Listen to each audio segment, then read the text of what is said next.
Farm Week is a production of the Mississippi State University Extension Service. Today on Farm Week, we have two feature stories for you. USDA figures show a lot of farmers who grow organic crops also grow non-organic crops as well. In our Southern Gardening segment today, find out there's a lot more to pumpkins than just orange and round. In the Food Factor, Natasha has some strategies to handle the candy overload from trick-or-treating. Make your own trail mix. In our first feature story, we'll meet the Mississippi Forestry Association Outstanding Tree Farmer of the Year, Roy Thigpen Sr. of Montrose. He's a hands-on landowner who hasn't retired yet. We tried to make sure that we continue what my dad started, try to make sure that we keep it up, and I look forward to leave it until in better shape than what I found it.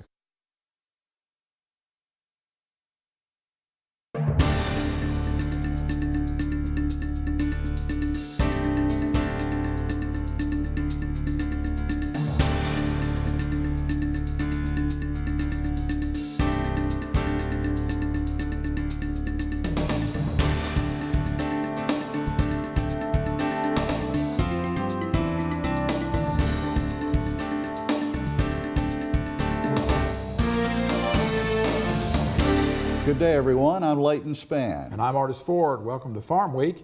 It's a feature story edition of our show today. Artis, on Thursday night, the Mississippi Forestry Association named its selection for Outstanding Tree Farmer of the Year. This week's feature story is your introduction to the winner, Roy Thigpen of Montrose, Mississippi.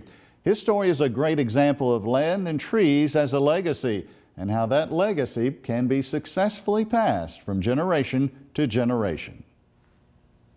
Yeah, it's basically a full-time job. It's something all the time. Even though he is 76, Roy Thigpen is far from being retired. He's too busy growing trees and growing a legacy. I've never seen anybody work as hard as I've seen him since we've been here.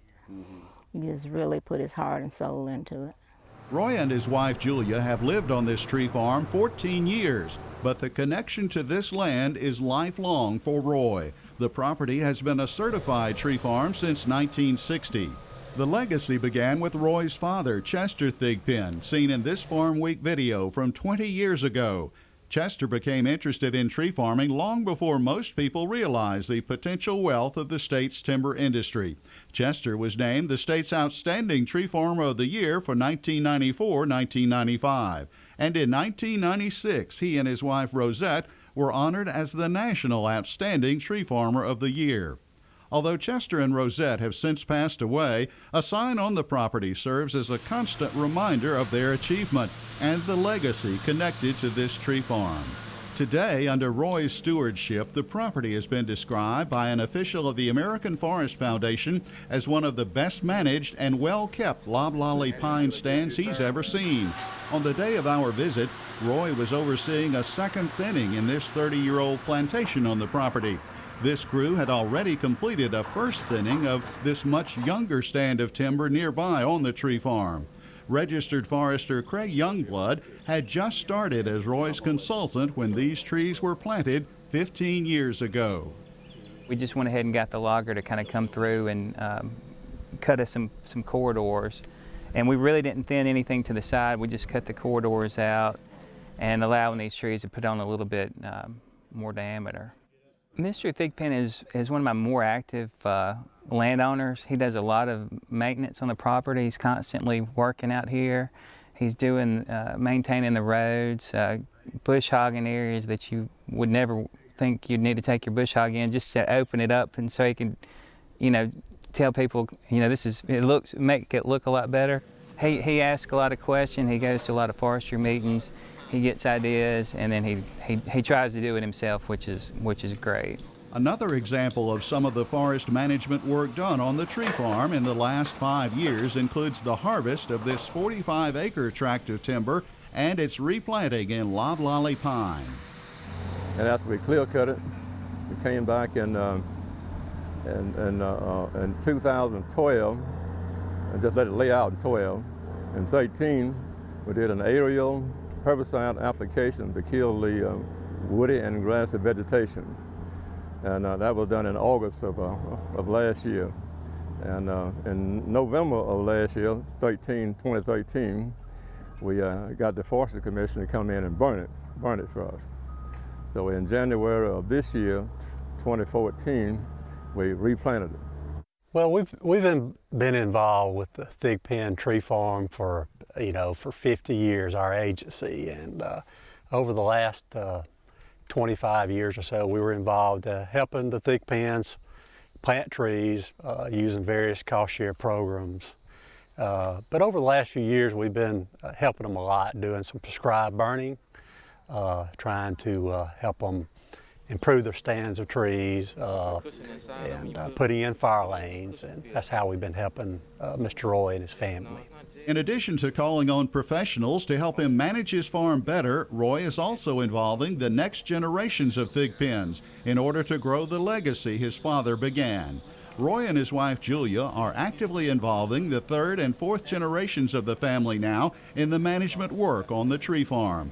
Grandson Roy Thigpen III, known as Trey, and son Roy Thigpen Jr. say they are grateful they have a chance to be involved. One thing that he got myself and my son out here to do was just to learn how to do some controlled burning. One of the first things that he made sure was prepared first was we got the lane set up. And then from there, we just took a small area, I want to say maybe a little under 15 acres, 15, 20 acres, and we just did a complete walk around in order to get the fire going in. And then once we felt comfortable that everything was burning, then we walked through the lanes in order to ensure that we got the area covered well. It was, I guess, being a young guy, it was kind of fun, getting to play with a little bit of fire, and it was also fun, getting to learn something new, how I got to, I guess, burn off the natural vegetation and, what it's actually for, to help the trees grow. So it was a great experience for me. It's great to see, my grandfather, do the things that he loves. I like to say that he's my role model. He sets a great example for me, and I like to follow his footsteps. And again, it's a great example of what a significant asset, land and timber can be to a family, and how they're managing it, and then you're watching it go from one generation to another, and each generation is being taught how to manage it, how to properly manage it, to get the appropriate help, and that's really important. That bringing that next generation along. In addition to his family, Roy Thigpen also promotes forestry to others. One recent event on the farm was a field day for youth for the National Wild Turkey Federation. And in December 2012, he hosted a field day here for the National Network of Forest Practitioners. Even a group of Jasper County fourth graders came out for a conservation field day in 2008. Proper tree farm practices, such as the establishment of food plots like this, continue to increase the wildlife on the place.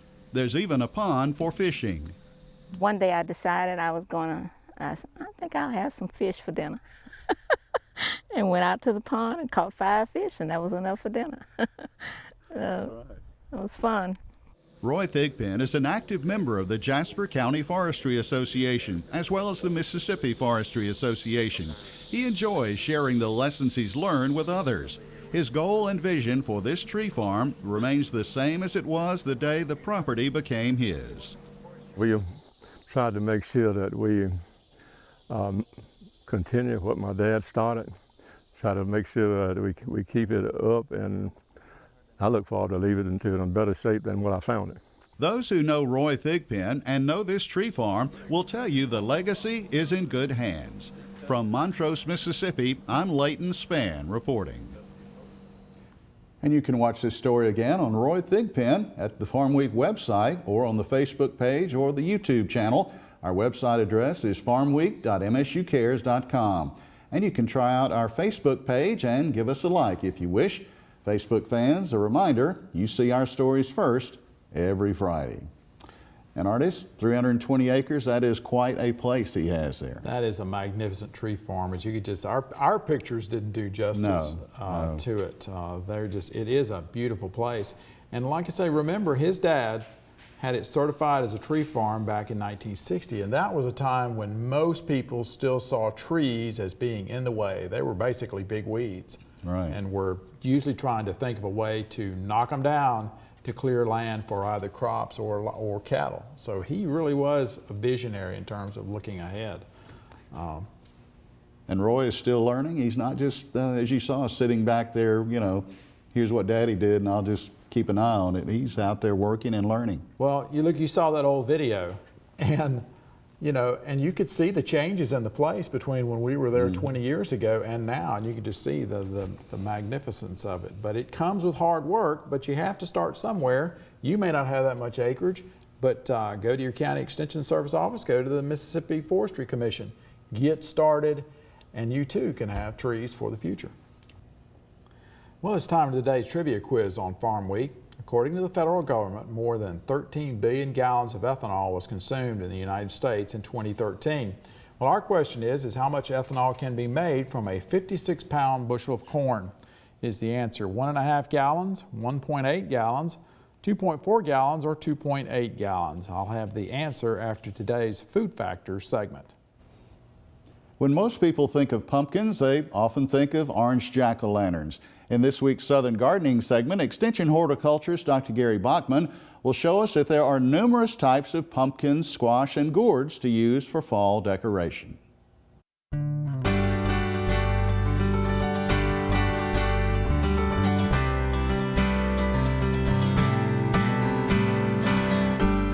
Pumpkins aren't only for Halloween. There's a huge variety of pumpkin, squash, and gourds that are perfect for your festive autumn display. Today's Southern Gardening is visiting Colson's Country Pumpkins in Caledonia, where they grow over 70 varieties of pumpkin, squash, and gourds. There is also a variety of activities for the kids, including a corn maze to go along with the colorful cucurbits. But the pumpkins, squash, and gourds are the stars. Besides orange, colors include red, yellow, white, green, and multicolored stripes. Let's take a look at a few of these fall favorites. One of my favorite pumpkins is the Cinderella Pumpkin. The flattened shape is perfect for making a pumpkin tower. It's also thought to be the model Disney animators use for the famous pumpkin carriage. Turban squash are a popular hat-shaped variety that Native Americans grew. It makes a good fall decoration with its unusual shape and multicolored stripes. While the big pumpkins get a lot of attention, the small minis are really useful as decorations, and they certainly are colorful. The small mini gourds are incredible. They come in a variety of warm harvest colors, have wings, and many are covered with warts. Some of the squash varieties have interesting shapes and colors. You may be familiar with the Hubbard squash, but others seem to have a somewhat questionable family lineage. Pumpkin, squash, and gourds can add interest and beauty to any fall display. Now I wonder how big this corn maze really is. Hopefully, I'll get out before next week's segment. I'm horticulturist Gary Bachman for Southern Gardening. The English word pumpkin had its origins in Greece. Cucurbits are thought to have originated in North and South America. Well, it's the time of year for costumes and trick-or-treating, but sometimes the candy can pile up quickly. In this week's episode of The Food Factor, Natasha Haynes of the Mississippi State University Extension Service gives us some fun tips on how to deal with all the Halloween candy.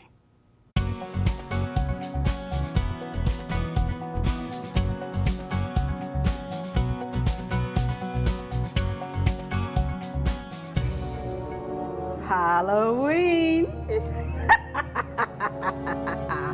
It's right around the corner. And it doesn't take a magic spell to make the candy disappear. Freeze it. Throughout the year, you can add it to shakes, top frozen yogurt, or bake into cookies. Try this quick, yummy shake. Add a banana, mini candy bar, frozen yogurt, and milk to a blender. Mix, pour, and enjoy. Make your own trail mix. Mix chocolate-covered candies with pretzels, nuts, and dried fruit. Chocolate-covered fruit? Just melt the chocolate, dip the fruit, and enjoy. Don't want to eat the candy? Try these fun ideas. Use the candies in gifts. Garnish boxes with candies or stuff in gift bags in place of tissue paper. Send it to grandparents. Take it to their teacher or share with someone in the neighborhood who needs a sweet surprise. If you want to cut sugar, consider giving stickers, plastic rings, or temporary tattoos. Parents will appreciate you. There's trick-or-treaters at my door. It's time to make healthy food a factor in your life. Natasha says putting the candy in individual bags will cut down on eating too much candy at one time. Well, it's time for the answer to today's trivia quiz on Farm Week.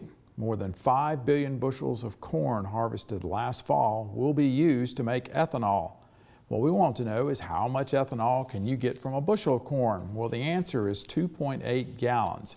That's enough to make 28 gallons of 10% ethanol gasoline. We're going to pause now for a break on Farm Week. Coming up, we'll have the calendar and one more feature story for you. Surprisingly, many organic farms in the United States also grow non-organic crops. Why? They're just hedging their bets.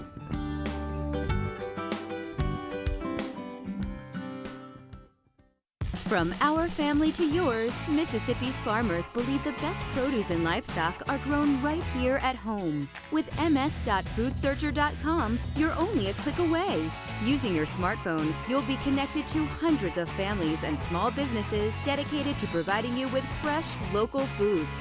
Produce, meats, fish, dairy, agritourism, community markets, and more are right at your fingertips, no matter where you are. ms.foodsearcher.com. Before we get back to our last story, let's look at the Farm Week calendar. Whether you're an experienced beekeeper or you just want to get started, the Mississippi Beekeepers Association will hold its annual convention Friday and Saturday, October 31st and November 1st. It takes place at the Neshoba Coliseum. That's on Highway 15 North at Philadelphia. An online registration form is available. The price for early registration is $25. At the door is $35. Handling diseases and many other topics will be on the agenda. The last of the annual Ag Lenders workshops will take place in early November. It'll take place Thursday, November 6th at the Lincoln Civic Center. That's on Beltline Drive at Brookhaven. The hours will be 9 a.m. to 4 p.m. The cost is $30. Online registration is available. A lot will be covered: farm bill income changes, crop, livestock, and timber prices, as well as what cash land rents are running for. Go to our Farm Week website at farmweek.msucares.com for information on these and other events. Now check out this week's Farm Week Snapshot.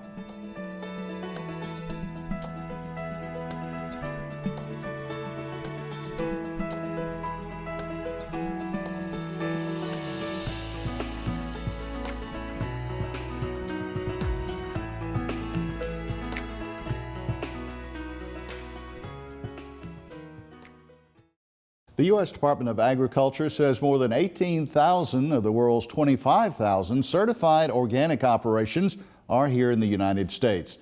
The domestic organic industry has grown by nearly 250% in 12 years. The statistics also show many organic producers aren't quite ready to totally abandon conventional crop production. Market to Markets, Paul Yeager explains. According to the Agriculture Department, 40% of U.S. organic producers also sold non-organic goods in 2012, suggesting that many of America's organic operations hedge their bets with conventional and even genetically modified crops. Farmers aren't necessarily in distinct groups. There are farmers out there who are both organic farmers and conventional farmers, or both organic farmers and biotech farmers at the same time. Some organic purists are critical of the so-called split farming operations, fearing that the cross-pollination or intermingling of genetically engineered crops with their products could hamper organic sales. But farmers who embrace organic production and methods relying on biotechnology say they're able to make informed decisions each year based on both economic and environmental concerns. I think there's a benefit because it helps with our risk, because we had a few years there where it was so wet we couldn't get out there and do the proper weed control in the organic. So we had our other crops that we were able to spray and maintain them, and so they were still good even though the organic weren't so good. And I think that has helped to have more diversity. We are very diverse here. Jim Peterson, his wife Julie, and their 4 children farm near Knoxville, Iowa. The Petersons grow about 450 acres of soybeans, a quarter being organic. Roughly 1/3 of their 350 acres of corn also is organic, as are most of the farm's hay, oats, and rye crops. To further diversify, the family also owns 300 head of cattle and 800 ewes. But the Petersons say they have not yet found the transition to certified organic livestock to be practical. When we started it, everybody kind of wanted organic soybeans, but the organic corn didn't have as much of a premium.